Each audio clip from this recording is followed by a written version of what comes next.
هر کسی که در مسابقه خود آماده میکنه فقط میخواد که اول بشه، قهرمان باشه. علاقه داشته باشی 100%. همت محکم ایستاده شوی و بری همون کوه را با پای پیاده بالا بری از قله ها تا بتونی که به پیروزی بلند برسی.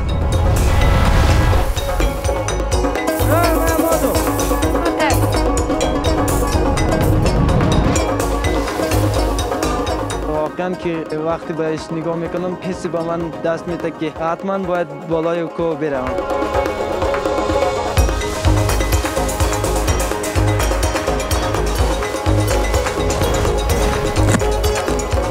ما روز تیز میریم بالا که عادت شد برای از این روز مسابقه خسته نشه. He is really pushing hard, this guy. You haven't got any magic. You just got to push yourself. بعد از یا به علاقه زیادی که به اسکی دارد، همون پایین شدن با اسکی تمام رنج ها را برایشان تقدیم می‌کند.